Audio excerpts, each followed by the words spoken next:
ಹೊರಗಲ ಚನನ ಮೆರಗು ಸ್ವರ್ಗಕ್ಕೆ ಸರಿ ಹೋಲುವಂತಿರೇ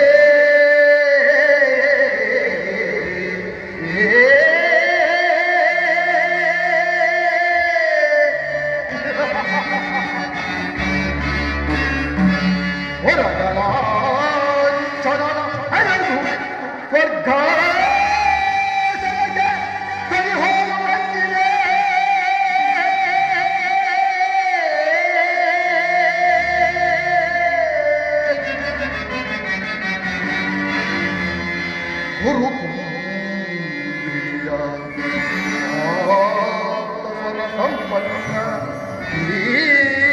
ಮಣಿಮಕುಟವರ್ಧನಗೆ ದುರೋಧರ ನಿಗುಣ ನಿರ್ಜನೆ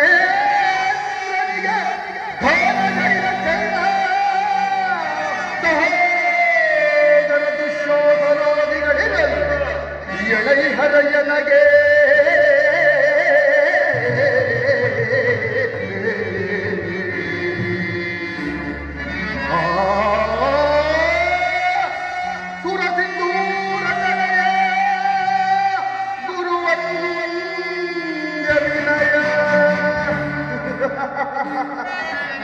ಸಹೋದರ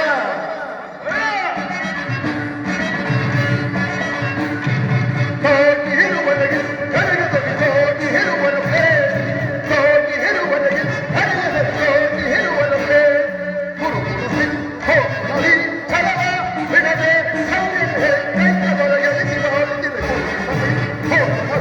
ಛಲ ಬಿಡದೆ ಸೌಂದರ್ಯ ಕೈತದರೆ ಸೋಟಿ ಹೇರುವವರೆಗೆ ಸೋಟಿ ಹೇರುವವರೆಗೆ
ಪಿತಾಮಹ, ಈ ದಿನದ ಒಂದು ವೃತ್ತಾಂತವನ್ನು ಕೇಳಿದಿರ? ರಾಜ್ಯಕೋಶಾದಿ ಸಂಪತ್ತನ್ನು ಕಳೆದುಕೊಂಡು ಕಾಡಿನಲ್ಲಿ ಭಿಕ್ಷೆ ಬೇಡಿಕೊಂಡು ಅಲೆದಾಡಿಕೊಂಡಿರದೆ ಅರ್ಧ ರಾಜ್ಯವನ್ನು ಕೇಳಲು ದೂತರನ್ನು ಕಳುಹಿಸಿದ್ದಾರಂತೆ. ನೋಡಿದಿರಾ? ಆ ಮದಾಂಧ ಪಾಂಡವರ ಧರ್ಮವು ಎಷ್ಟೊಂದು ಮೇಲೆ ಮೀರಿತು. ವತ್ಸ, ದುರ್ಯೋಧನ ಪಾಂಡವರಿಗೆ ಸಲ್ಲಬೇಕಾದ ಅರ್ಧ ರಾಜ್ಯವನ್ನು ಕೊಡದೇ ಹೋದರೆ ಯುದ್ಧವೇ ಸಿದ್ಧವಲ್ಲವೇ? ಯುದ್ಧ ತಾತ, ಯುದ್ಧಕ್ಕೆ ನಾವು ಸದಾ ಸಿದ್ಧ. ನಮ್ಮ ಬಳಿ 11 ಅಕ್ಷೋಹಿಣಿ ಸೈನ್ಯವಿರುವುದು. ಅದರ ಹಿಡಿತಕ್ಕೆ ಸಿಕ್ಕವರು ನೊದಿಸಿದ ಆನೆಯ ಕಾಲಿಗೆ ಸಿಕ್ಕಿದಂತಹ ಬಾಳೆಹಣ್ಣಿನಂತೆ ರಾಜ್ಯಗುಂಚಾಗಿ ಹೋಗುವುದು. ಚಿಂತಿಸಬೇಡಿ ಸಹೋದರ ದುಶ್ಯಾಸನ. ಆ ಪಾಂಡವರ ಸಮರ ಯಜ್ಞವನ್ನು ನಿರ್ವಹಿಸಲು ನಮ್ಮಲ್ಲಿ ಸರಿಯಾದ ಕರ್ಮೋಪದೇಶಕನಾರು ಒಬ್ಬ ಅಂಗರಾಜನಾದ ಕರ್ಣನಿಲ್ಲವೇ? ಬಲ ಬಲ ಪೂಜ್ಯರಾದ ಭೀಷ್ಮ ದ್ರೋಣಾದಿಗಳಿರುವಲ್ಲಿ ಅವರ ಮುಂದೆ ಬೆಳೆದ ನಮಗೇಕೆ ಆ ವಿಚಾರ? ಮಹಾಪ್ರಭು, ಪುರುಷೋತ್ತಮನು ಬರುತ್ತಿರುವನು. ಪುರುಷೋತ್ತಮ ಯಾವ ಪುರುಷೋತ್ತಮ ಯಾರಿಗೆ ಪುರುಷೋತ್ತಮ? ನೆಟ್ಟಗೆ ನನ್ನರ ಮನೆಗೆ ಬಾರದೆ ಹುಟ್ಟು ಗುಣಕ್ಕನುಸಾರವಾಗಿ ಈ ದಾಸಿಪುತ್ರ ವಿದುರನ ಮನೆಯನ್ನು ಆಶ್ರಯಿಸಿದಾಗಲೇ ತಿಳಿಯಿತು ಅವನೆಂತಹ ಪುರುಷೋತ್ತಮನೆಂದು.